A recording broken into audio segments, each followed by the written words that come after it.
लेने का मकसद समाजवादी पार्टी की तरफ से ये है कि पार्लियामेंट इलेक्शन के बाद मुसलसल मालेगांव शहर को टारगेट किया जा रहा है और अलग अलग नाम से, कभी लैंड जिहाद, कभी ओड जिहाद, कभी कोई और मामला लेकर आ जाते। अभी जो है बीजेपी के किरीट सोमैया जो मुसलसल मालेगांव आ रहे हैं, आगे भी आने वाले हैं, ऐसा हम सुन रहे हैं, जो ये बोलते हैं कि मालेगांव शहर में 1500 बांग्लादेशी रहते हैं जिन्होंने जन्म दाखिला नून करवाया। उन लोगों पर इल्ज़ाम लगाया जाता। ये सवाल सिर्फ मालेगांव सेंट्रल के लिए नहीं है, ये पूरे मालेगांव शहर के लिए है। और मालेगांव शहर सिर्फ सेंट्रल से नहीं है, मालेगांव आउटर से भी है। ये हमारा शहर है और हम असेंबली इलेक्शन के बाद से इसलिए भी खामोश थे कि हम चाहते थे जिन्हें लाखों वोट मिली है वो कहीं ना कहीं मालेगांव शहर की नुमाइंदगी असेंबली में या उस लेवल पर करेंगे कि जो छवि ख़राब हो रही है मालेगांव शहर की उसे दुरुस्त किया जाए।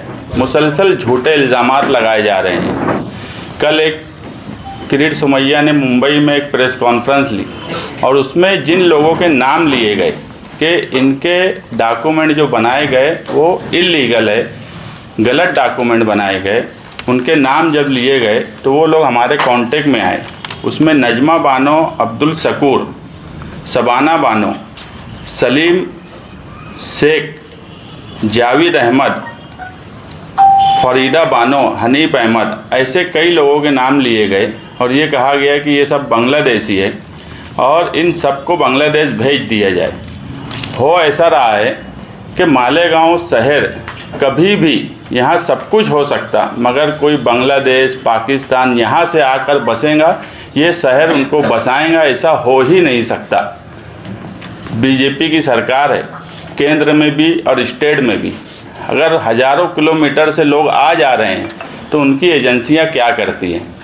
सवाल मालेगांव शहर आउटर में शिवसेना के एमएलए हैं जो 10 साल से मंत्री हैं, क्या उनके रहते हुए मालेगांव शहर में इतनी बड़ी तादाद में लोग बाहर से आ सकते हैं क्या?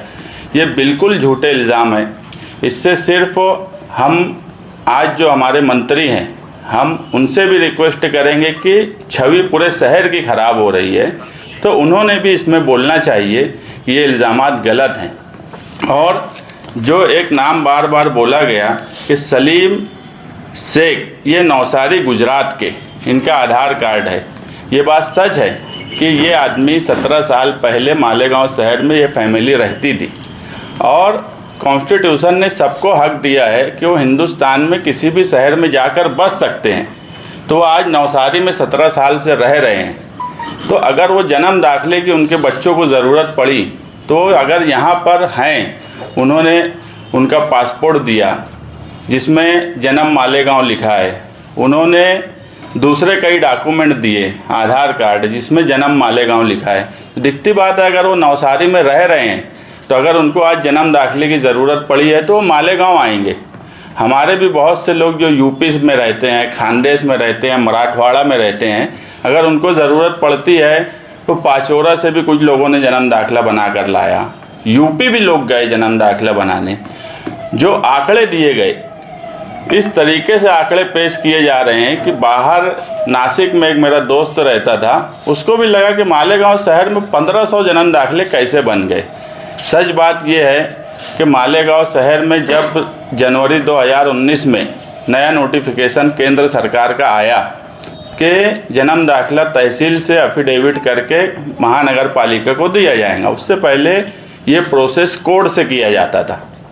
हमारा सिर्फ ये बोलना था कि जब नया आया, ये 6 महीने का डॉक्यूमेंट नहीं है। उस वक्त तहसीलदार ने 8 महीना, लगभग साल भर किसी के नए डॉक्यूमेंट नहीं बनाए, तो सब पेंडिंग थे। वो एक साथ ये 4-6 महीने में रिलीज़ हुए। हाँ, मालेगांव शहर इसलिए ज़्यादा बेदार हो जाता कि एनआरसी और सीएए का जब मामला आया तो उस वक्त से कोई भी बीजेपी का लीडर हमेशा कोई ना कोई ऐसी विवादित बात बोलता है जिसकी वजह से लोगों में डर और खौफ का माहौल बनता, तो लोग अपना डॉक्यूमेंट सही करने के लिए जाते।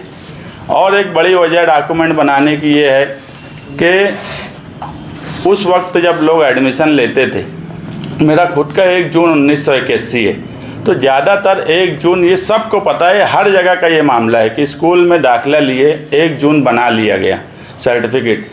अब जब एलसी बन गया और जन्म दाखिले की ज़रूरत पड़ी, तो वो जब कारपोरेशन में अरीजा देते हैं 1/6 की अर्ज़ी से, तो उनकी जन्म तारीख कभी दूसरी रहती है, तो उसकी वजह से वो नहीं मिल पाता। ये भी एक वजह है बड़ी तादाद में जन्म दाखिला बनने की। सही बात यह है कि उनके बहुत से लोगों का नोंद होता है, मगर वो तारीख नहीं ध्यान होती। उसके बाद 69 के सैलाब में बहुत डॉक्यूमेंट बह गई है। म्यूनसिपलिटी उस वक्त थी, आज भी जब अरीजा दो तो वो बोलते हैं कि हमारे पास डॉक्यूमेंट नहीं है, बहुत से कागजात फट गए हैं। ये कई ऐसी वजह है जिसकी वजह से ये डॉक्यूमेंट बनते हैं, मगर मुसलसल शहर को बदनाम करना, मुसलसल शहर की छवि को ख़राब करना, ये हम लोगों को लगता है कि ये बराबर बात नहीं है।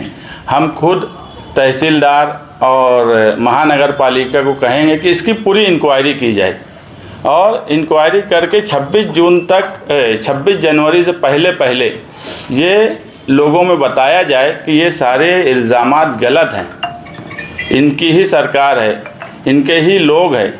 ये ऐसा कैसे मुमकिन है, कोई डॉक्यूमेंट ऐसे बनाएंगे जो गलत हो? ये मुमकिन ही नहीं है मालेगांव जैसे शहर में।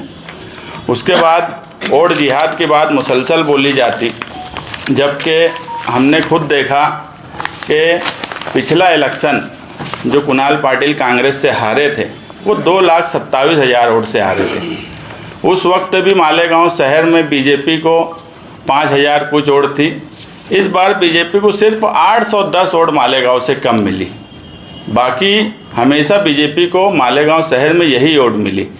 2,27,000 की लीड भामड़े की थी, सुभाष भामड़े जी की, और आज जो है 70,000 वोट मालेगांव शहर में ज़्यादा मिली थी 2019 के बनिस्बत कांग्रेस पार्टी को। उसकी वजह थी वोट भी बढ़ी थी, कुछ परसेंटेज भी बढ़ा। तो ये तो इलेक्शन कमीशन हर वक्त बोलता है परसेंटेज बढ़ाओ, तो परसेंटेज भी बढ़ा, मगर पांचों हलके में अगर सिर्फ 70,000 वोट से चुन के आने की बात होती तो कभी भी कांग्रेस पार्टी का उम्मीदवार इस हलके में चुन के नहीं आ सकता था। पांचों हलके में बीजेपी की वोट कम हुई है, इसलिए इस मर्तबा कांग्रेस पार्टी का उम्मीदवार चुन के आया। और जिहाद की बात बिल्कुल गलत बोली जाती है। हम इस बात को भी नहीं मानते कि इस तरह की बात बोलना और इस तरह का मालेगांव शहर को बदनाम करना, ये बात बराबर नहीं है। उसके बाद एक FIR हुई असेंबली इलेक्शन से कुछ दिन पहले, 15 दिन पहले लगभग। उस FIR में ये बोला गया कि कुछ पैसे मालेगांव शहर में आए कुछ लोगों के अकाउंट में। सही बात यह है कि वो कोई भी जिहाद का ताल्लुक़ उससे नहीं था। गुजरात के बहुत से लोग उसमें शामिल हैं, और मैं खुद हम ये मानते हैं कि किरीट सोमैया का ताल्लुक़ भी गुजरात से है।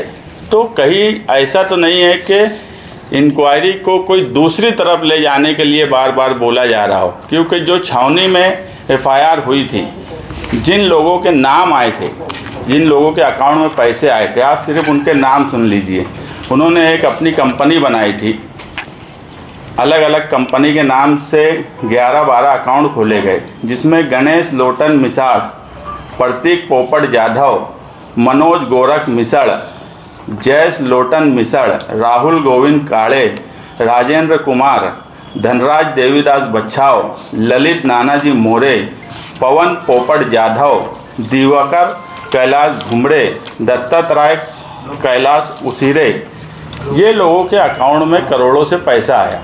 हम ये नहीं मानते कि ये कोई इनका कोई मकसद कोई आतंकवादी या इस तरह का था, इनको कोई लालच दिया गया होगा, क्योंकि ये शहर, निहाल साहब बोलते थे, लोभी गांव में लबाड़ भूखा नहीं मरता। बस ये शहर की सबसे ख़राब बात ये है कि यहाँ पर कुछ लोभी लोग, अपने कुछ लबाड़ लोगों की वजह से ये शहर बदनाम होता है, बाकी दूसरी कोई वजह नहीं है। आप सोचो अगर ये सारे नाम मुस्लिम होते तो क्या होता? उनको जेल में डाल दिया जाता और कई तरह के इल्ज़ामात लगाए जाते। हम ये नहीं बोलते कि इनको जेल में डाल दिया जाए, मगर चौकसी होना चाहिए। जब ATS चौकसी कर रही, ईडी चौकसी कर रही है, उसके बाद पुलिस स्टेशन मालेगांव के पुलिस स्टेशन में एक एफआईआर हुई है, वो चौकसी कर रहे हैं। तो बीजेपी की खुद की सरकार है, तो क्या उनको अपनी एजेंसियों पे भरोसा नहीं है जो मुसलसल इल्ज़ामात लगा रहे हैं?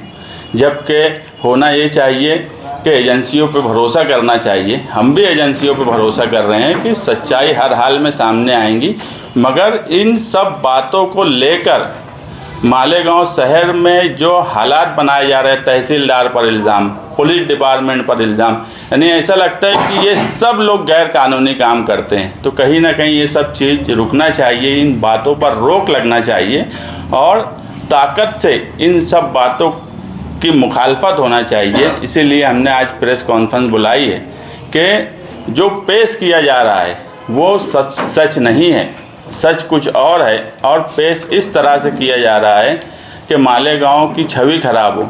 आज जो है तहसील और प्रांत में जो एफिडेविट होते थे वो बंद कर दिए गए, नए एफिडेविट, ये किसका नुकसान हो रहा है? शहरियान का नुकसान हो रहा है।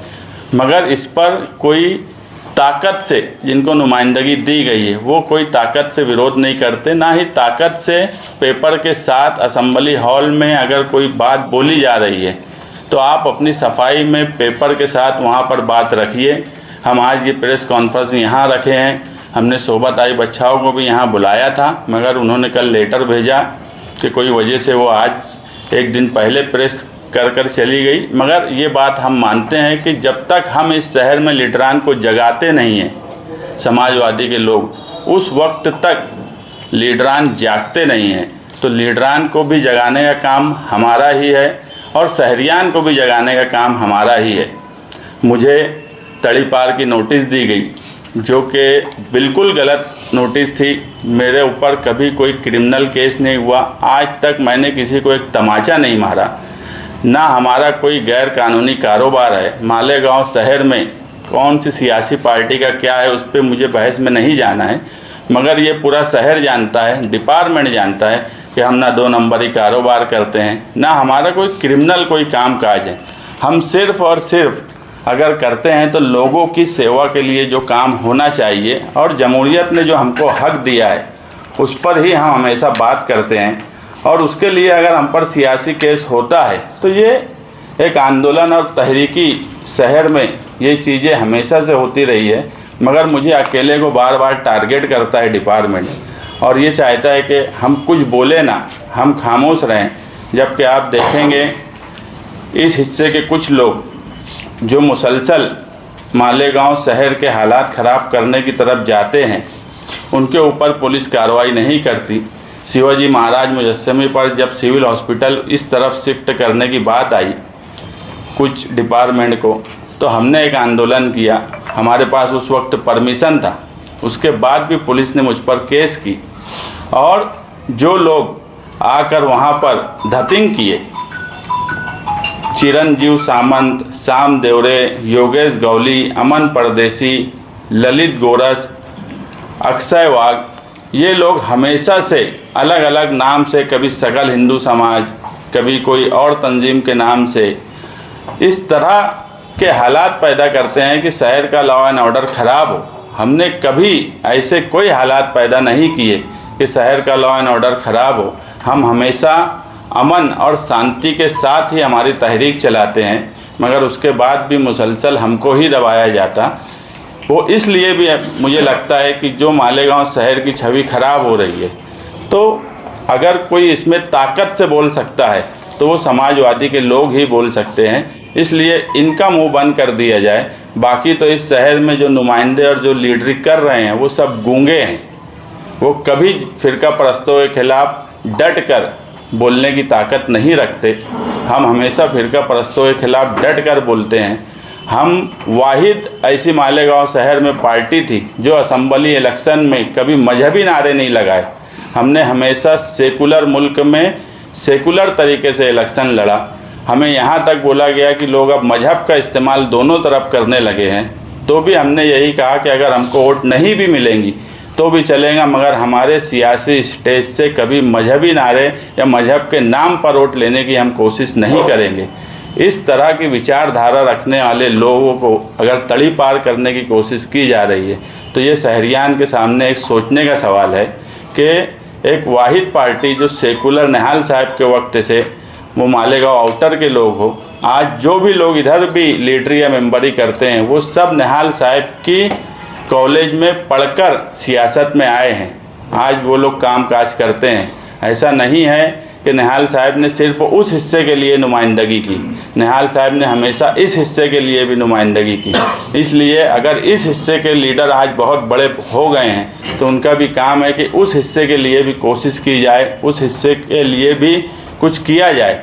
जो शहर की छवि अगर मालेगांव के नाम से ख़राब होंगी तो इसमें सभी लोगों की छवि ख़राब होंगी, और जो मैसेज जा रहा है मुल्क भर में वो गलत मैसेज जा रहा है, उसको सुधारने की ज़रूरत है। आज यहाँ प्रेस कॉन्फ्रेंस किए हैं, अगर हमको ज़रूरत पड़ेगी हम अबू आसिम आज़मी साहब जो हमारे लीडर हैं उनसे भी बात किए हैं कि नेशनल मीडिया में मुंबई में प्रेस वालों को बुलाया जाए और सारे डॉक्यूमेंट के साथ बताया जाए कि ये जो हो रहा है ये गलत हो रहा है। निहाल साहब के ताल्लुक से आपने कहा कि निहाल साहब कॉलेज थे, ऐसा लगता है कि या ऐसा है कि वो यूनिवर्सिटी थी और माजी में निहाल साहब ने फ़िरका परस्तों के ख़िलाफ़ ऐसी तहरीक चलाई कि उनको तड़ी पार करना पड़ा। तो आप आज क्या करेंगे कि ऐसा कुछ हो जाए? देखो, आज ऐसा है कि ये सारी चीज़ शहर जिसको ताकत देता है, उस वक्त निहाल साहब को ताकत दी गई तो निहाल साहब ने तहरीक चलाई। हमको ताकत नहीं भी शहर ने दिया तो भी हम शहर के लिए कोशिश कर रहे हैं और कोशिश करते रहेंगे। मगर फ़र्क सोचने का ये है कि जब निहाल साहब को शहर ने ताकत दी तो उन्होंने फ़िरका परस्तों को तड़ी पार किया, मगर आज शहर जिनको ताकत दे रहा है वो क्या कर रहे हैं ये उनको सोचने की ज़रूरत है। 26 जनवरी तक अगर नहीं हुआ तो आगे 26 जनवरी तक अगर ये मामले में पूरी इंक्वायरी करके अवामी तौर पर महानगर पालिका या तहसीलदार सही और झूठ को लोगों के दरमियान नहीं लाएंगी तो 26 जनवरी के बाद हम इस मामले में तहरीक चलाएंगे। आपके पास ताकत नहीं आज अवामी सतह पे, तो एक कानून का रास्ता खुला है आपके पास, तो कानून की मालूमात भी बहुत है, PIL दाखिल कर सकते हैं। तारीख आपकी पीछे की रही है कि आपने कई PIL दाखिल की है। ये बात बिल्कुल सही है, इसमें हमने वकीलों से मशवरा भी किया, लेकिन ये है कि कुछ चीज़ें इंक्वायरी में हैं तो हम भी चाहते हैं, हम सियासी भी है और कानूनी भी है। सियासी ताकत का सवाल ऐसा है कि लोग आज भी अगर किसी की तरफ देखते हैं कि शहर में अगर कुछ हो रहा है और कोई इसको सही कर सकता है तो हमारी ही तरफ देखते हैं। तो हम तहरीकी रास्ता भी अपनाएंगे और ज़रूरत पड़ेगी तो कानूनी रास्ता भी अपनाएंगे। ये जो बांग्लादेशी का इल्ज़ाम लगा है इस पर हम हर हाल में, अगर मामला साफ नहीं हुआ तो हम हर हाल में इसमें कानूनी रास्ता क्या होगा उसकी तरफ जाएंगे, क्योंकि ये बोला जाता है, मैं कल किरीट सोमैया का बयान सुन रहा था कि आसाम, झारखंड, बंगाल वहाँ के एजेंट मालेगांव में घूम रहे हैं। ऐसा मुमकिन नहीं है, बिला वजह की बातें बोली जा रही है और ये सब चीज़ें ख़त्म होना चाहिए। सिर्फ अपनी सियासी दुकान चलाने के लिए ये सब इल्ज़ामात लगाए जा रहे हैं, इसलिए जब ज़रूरत पड़ेगी हम दोनों रास्ता अपनाएंगे। मगर कोई हमको तड़ी पार की नोटिस दे देगा तो हम डर जाएंगे उसमें कि हम कभी नहीं हैं, ना हम कल डरे थे ना हम आज डरने वाले हैं। किरीट सोमैया ने कहा कि 1 महीने में 1500 दाखिले बने। ऐसी क्या वजह है कि 1500 लोगों ने दाखिले बनाने के लिए अर्जी दिया एक ही वक्त में दिए? नहीं, तो वो ये शक की सुई जो है ना, उन्होंने जिसका इजहार किया है कि भाई 1500 दाखिले, इससे पहले भी हुआ है एक महीने में मालेगांव शहर में 3-3 हज़ार दाखिले बने उसको ये, लेकिन ये 1500 दाखिले क्यों बन गए? क्या लोगों ने अभी तक के दाखिले बनाए नहीं है? लोगों के पास में दाखिले हैं नहीं मालेगांव में? ये भी तो एक वजह हो सकती ना उनके शक की। देखो, बात ऐसी है कि 1 महीने में वो बात आधी बता रहे। जनवरी 2023 में नया कानून आया कि तहसील से एफिडेविट करके महानगर पालिका में देना है। आज जनवरी 2025 में हम बैठे हैं, 2 साल का वक्फा है। लोगों ने अरीज़ा देते रहे, बहुत से अरीज़े, जब कोर्ट का मामला था वो वकील फीस ये वो, जब लोगों को लगा कि इस तरह का कानून आने वाला है तो लोग रुक गए। अरीजे जब से धीरे धीरे दिए जा रहे हैं। तहसील ने वो सारे अरीजे पेंडिंग रखे थे, अलग अलग इलेक्शन का वक्त था, पार्लियामेंट का इलेक्शन था, दूसरे कई वजह बता के, क्योंकि मैं खुद भी तहसील में एक दो मामले में पूछने गया तो बोले अभी ये इलेक्शन है, फिर असेंबली की तैयारी है, तो सब पेंडिंग किए गए थे। वो सारे पेंडिंग काम, बहुत से सरकारी दफ्तर में ऐसा होता है कि अभी आप देखेंगे 65 साल का जो योजना है बेवा फंड, इसके अरीजे एक साथ मंजूर होते, अरीजे 4-6 महीने से दिए जाते, मगर मंजूर एक साथ होते। 500 के 500, 700, 800 की तादाद में मंजूरी मिलती, कुछ लोगों का नहीं मंजूरी मिलती।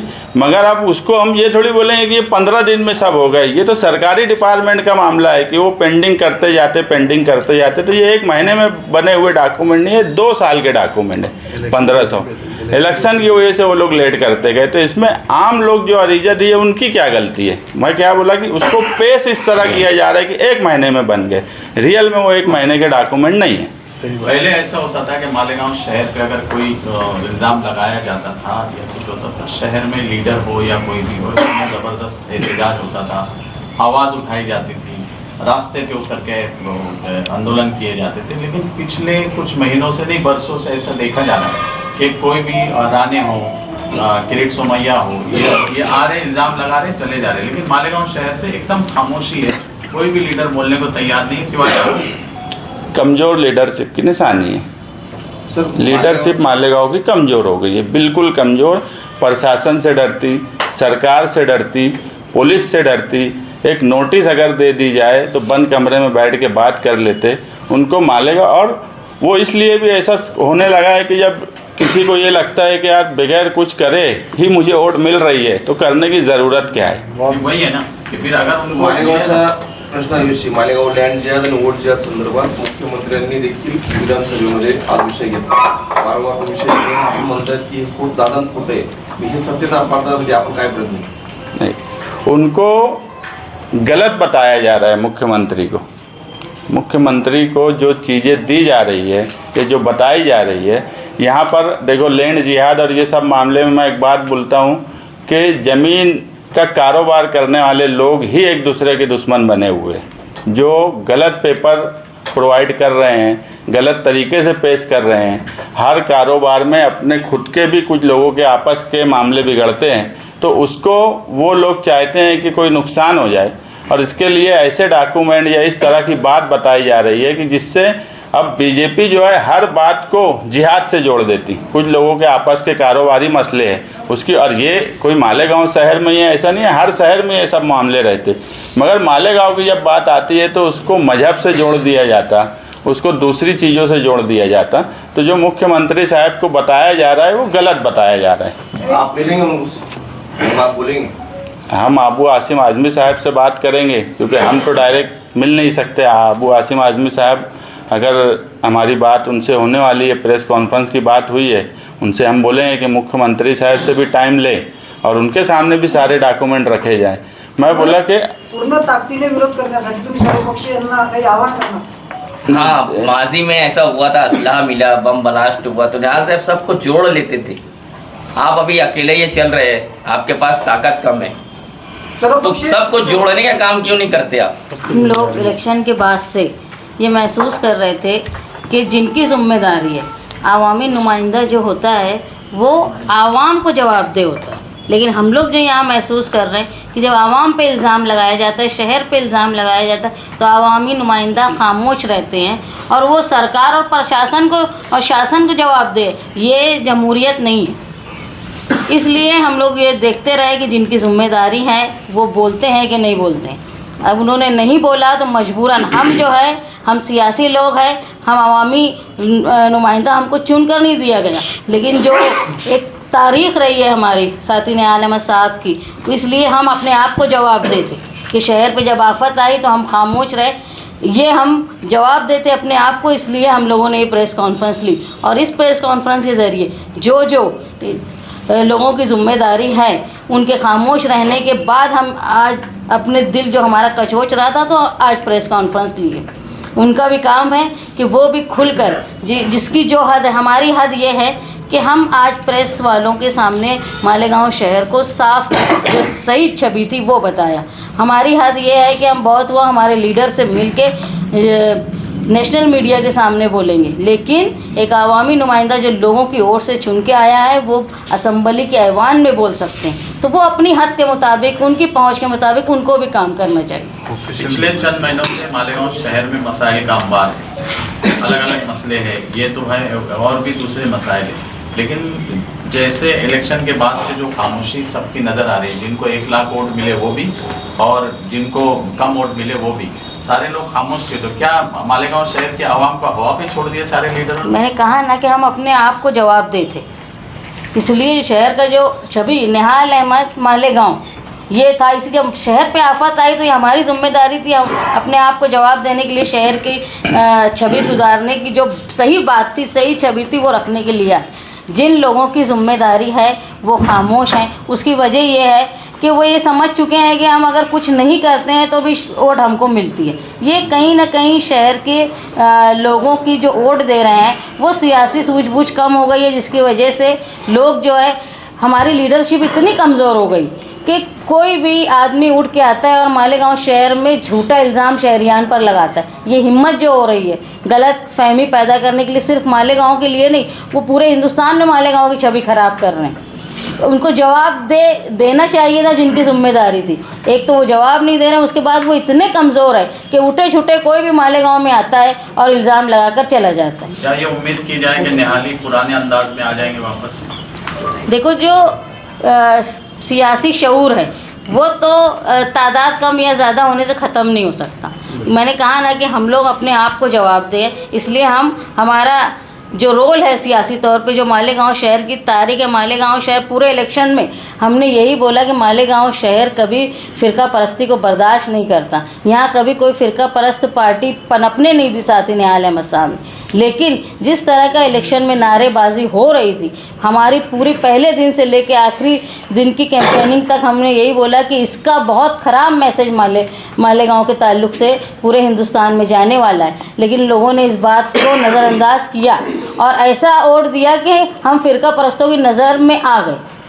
तो ये जो है, इसको ख़त्म करने के लिए लोगों में सूझबूझ होना चाहिए और हमारी जो जिम्मेदारी है हम वो पूरी कर रहे हैं, क्योंकि मालेगांव का एक सुनहरी इतिहास रहा सेकुलरिज्म। माजी आमदार आसिफ शेख ने धर्म के नाम पे वोटिंग मांगे गई, इसलिए मुंबई हाईकोर्ट में याचिका दाखिल की। आपका भी अभी ऐसा हुआ कि व्यासपीठ पर धर्म के नाम के ऊपर ये किया गया, तो आप कुछ आगे, जैसे आप भी इलेक्शन में खड़े थे, आपको भी पराभव देखना पड़ा, तो आप आगे क्या करें? इलेक्शन पिटीशन कोई भी कॉन्स्टिट्यूंसी का जब दाखिल होता है तो जितने हारे हुए उम्मीदवार हैं सबको पार्टी बनाया जाता है।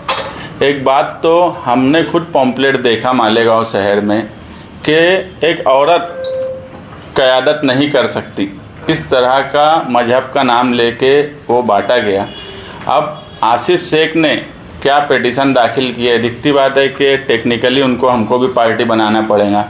जब उनका पिटीशन आएगा तो हम भी कोर्ट में, हम भी उसमें अपने आप शामिल हो जाएंगे। तो उस वक्त वो क्या इशूज़ पर, कौन से ग्राउंड पर पिटीशन फाइल किए हैं, वो सारी चीज़ें जब हमको मिलेंगी तो हम उस पर बैठ के हमारे वकील से बातचीत करेंगे कि आगे क्या करना चाहिए। मगर हम ये बात मानते हैं, हम सिर्फ ये नहीं बोलेंगे कि बीजेपी वाले मजहब का इस्तेमाल करते हैं, हम ये भी मानते हैं कि मालेगांव शहर में भी मुसलसल मजहब का इस्तेमाल करके इलेक्शन लड़ा जा रहा है। मुसलमानों को भी मजहब के नाम पर का इस्तेमाल किया जाता है। हम कभी भी एक साइड में नहीं बोलेंगे कि बीजेपी वाले हिंदुत्व का इस्तेमाल करते हैं, लेकिन उसके कंपेयर में दूसरे कुछ लोग भी मुसलमानों का इस्तेमाल कर रहे हैं और वो मालेगांव शहर में हुआ, इसलिए मालेगांव शहर की छवि खराब हो रही है। मुस्तकिम भाई, जब निहाल साहब लीडरी करते थे तो शहर में अक्सर उनकी पहचान ये रही है कि वो एक आवाज़ देते थे और पूरा शहर उनके साथ आंदोलन करने खड़ा हो जाता था। क्या अभी शहर की आवाम में वो आंदोलनकारी जो है थी वो ख़त्म हो गई है क्या? शहर में ख़त्म नहीं होता। लीडर जो है, जिनको लीडर बनाया गया, आवाम जो है, देखो हर आवाम को अपने काम काज रहते हैं, सब कुछ रहता है। लीडर जब पहले आएंगे, अभी कल मैं देखा कि सोबत आई बच्चाओ ये बोली कि मैं मालेगांव शहर के पीछे रहूँगी। लीडर पीछे नहीं रहता, लीडर को आगे रहना पड़ता, तो आवाम साथ में रहेंगी, आवाम में हिम्मत उस वक्त आएंगी। मगर अब लीडरान और हमारे यहाँ के नुमाइंदे तो बहुत पीछे रह रहे, हम अब ये चाहते हैं कि वो आगे रहे और हम उनके पीछे खड़े रहें, ताकि वो भागना चाहे तो हम भागने ना दें। लीडरान को जगाने की बात कर रहे हैं आप, ऐसा क्या करेंगे कि लीडर जागे? लीडर तो ऐसा है कि सो रहे हैं कि कुंभकर्ण जैसे सो गए। नहीं, अगर लीडर नहीं जागेंगे तो आवाम जागेंगी, और जब आवाम जागती है तो फिर सबको मालूम है क्या होता। मुस्तकिम भाई, शहर को बदनाम करने की कोशिश की जा रही है और जिहाद से जोड़ा गया, बांग्लादेशी से जोड़ा गया, तो शहर की जो दीनी तंजीमें हैं उन्होंने भी सामने आना चाहिए, इसको लेकर आप क्या बात करें? बिल्कुल सही बात है। अगर शहर की, मैं तो जमीयतुल उलमा की बात बोलूँगा कि जमीयतुल उलमा जैसी तंजीम जो डायरेक्ट सियासी काम अब करने लगी मालेगांव शहर में, जबकि उनके दस्तूर में कभी जमीयत के नाम से किसी की हिमायत करना नहीं था, अब जब डायरेक्ट वो सियासी हो गई है मालेगांव शहर तक, तो उनका भी काम है कि उनके ही सदर भी हैं जमीयत के, उनको भी सामने आना चाहिए, दूसरी तंजीमों को भी आना चाहिए। मगर मैं जो बोला कि हमेशा आप देखेंगे तो सियासी लीडर जो है उसको फ्रंट पे रहकर सबको संभालना पड़ता। जब सियासी लीडर ही फ्रंट पे नहीं आ रहा है तो तंजीमें कैसे आएंगी? अगर कोई केस दाखिल होगा, कुछ होगा, तो एक हर आदमी के बस की बात नहीं है। अगर मुझ पर 16 केस है तो मैं कहीं ना कहीं फ्रंट पे रहा इसलिए है, और वो सब सियासी केसेस हैं, कोई ऐसा नहीं कि कोई क्रिमिनल केस है। तो हमने हमेशा तंजीमों को जोड़ा। मैं फिर यही बोलूँगा कि हम वापस सब लोगों को जोड़ेंगे। 26 जनवरी के बाद हम सब लोगों को जोड़ने का काम करेंगे। उस वक्त तक हम हमारे शहर की छवि किस तरीके से सही हो उसकी कोशिश करेंगे, और नहीं हुई तो फिर हम सबको जोड़कर तहरीक का रास्ता अपनाना पड़ेगा, तहरीक का रास्ता अपनाएंगे, जो भी कानूनी रास्ता अपनाना पड़ेगा वो रास्ता अपनाएंगे। शहर मालेगाव शहरातल्या लोकप्रतिनिधींवर आरोप करताना दादा भुसेंचं नाव घेतलं अप्रत्यक्षपणे, तुम्हाला काय अपेक्षा आहे की भुसे साहेबांनी काय केलं पाहिजे होतं, ते महायुतीत आहेत म्हणून? नहीं, देखो, भुसे साहब 2004 से यहाँ के एमएलए हैं, 10 साल से मंत्री हैं। ऐसा तो मुमकिन नहीं है कि यही मालेगांव शहर में जहाँ का 10 साल से कोई मंत्री हो वहाँ पर 1500 लोग आकर बच जाएं, ऐसा मुमकिन नहीं है। और वो भी शिवसेना पार्टी के हैं जो सरकार में हैं। तो दिखती बात है कि जब मालेगांव शहर का नाम खराब हो रहा है तो वो भी तो मालेगांव शहर से ही जुड़े हुए हैं, वो कोई मालेगांव के बाहर के नहीं हैं। तो और उनको सब पता है, ऐसा नहीं हो सकता कि उनको छुपा कर कोई ऐसा कोई एजेंट आ जाएगा झारखंड से, आसाम से। तो उनका भी काम, हम मानते हैं कि उनका काम है कि ये जो सब चीज़ें हो रही है इसको कहीं ना कहीं रोका जाए। हमारे यहाँ जो मालेगांव सेंट्रल के हैं उनका भी काम है। मगर मैं जो बोला कि मैं अभी एक यूट्यूब चैनल सुन रहा था, वो बोले मालेगांव शहर एकदम ख़राब हो गया, खड्डा खोद दिया गया, यहाँ साफ़ सफाई नहीं होती। ये एक जिम्मेदार आदमी ऐसी बात बोलेगा, ये तो आप चैनल वाले भी जाकर पूरे शहर, मैं तो बोलता हूँ आज अपोजिशन अगर कोई कर रहा है मालेगांव शहर में तो मीडिया वाले कर रहे हैं, कम से कम वो जा रहे हैं, बता रहे हैं। वही काम तो उनको भी एक यूट्यूब चैनल दे दो आज के मौजूदा आमदार को कि ये ख़राब हो गया, वो ख़राब हो गया। वो तो आप लोग बता रहे, जो आप लोग कर रहे वही वो भी कर रहे। तो ये एक एमएलए का काम नहीं है कि जो आकर ये बोले कि ये चीज़ नहीं हो रही, वो नहीं हो रही, कोनार की कंपनी सही काम नहीं करती, अंडरग्राउंड ड्रेनेज सही नहीं हो रहा। मैं अभी आपको बोल रहा हूँ कि मालेगांव शहर में अंडरग्राउंड गटर की स्कीम फेल हो चुकी है। 500 कोटी की स्कीम, उसकी एक वजह है कोई प्लान नहीं है। अगर मैं मेरी गली में बोल दिया कि यहाँ पे नहीं खोदना है तो वो वहाँ नहीं खोदते, कोई दूसरी जगह बोल देता, तो उनके पास कोई ब्लूप्रिंट है कि नहीं है काम करने का। और उस पर मौजूदा एमएलए ये बोलते कि पूरा शहर खड्डा हो गया। तो आप क्या कर रहे हैं? आपके वक्त स्कीम आई, आप पिछले भी 5 साल एमएलए थे। जब मैंने 1 महीने का बोर्ड लगाया तो बोले 1 महीने में क्या होगा। सही बात यह है कि वो 1 महीना के 5 साल 1 महीना था। आप 5 साल क्या किए वो भी सवाल है। बोलने का मतलब ये है कि जिम्मेदारी हमारे यहाँ के नुमाइंदे की है। हम सिर्फ दादा भुसे साहब से ये रिक्वेस्ट कर रहे हैं कि आपका शहर है, आप अगर इस शहर की छवि ख़राब हो रही है तो आप इसमें बोलिए और जो हकीकत है वो सामने लाइए। मालेगांव शहर में कभी ऐसा नहीं हो सकता, कभी नहीं हो सकता। एक का यानी दूसरे, अभी मैं मुंबई पढ़ा, खबर थी कि 13 बांग्लादेशी पकड़े गए। मालेगांव शहर में ऐसा कभी नहीं होता। एक आध मिसाल ऐसी हो सकती है कि कभी आई हो, बाकी ऐसा मुमकिन ही नहीं है। मालेगांव शहर में अगर कोई बस्ती में 2 लोग भी आकर रहते हैं तो पूरा मोहल्ला उसकी इंक्वायरी करता है कि ये कौन लोग हैं, कहाँ से आए हैं, क्या कर रहे हैं। पुलिस डिपार्टमेंट को भी खबर देते, सियासी समाजी लोगों को भी खबर देते। यहाँ ऐसा होता ही नहीं कि कोई आएगा और उसकी खबर ना ली जाती हो। बहुत ही सोशल गांव है हमारा।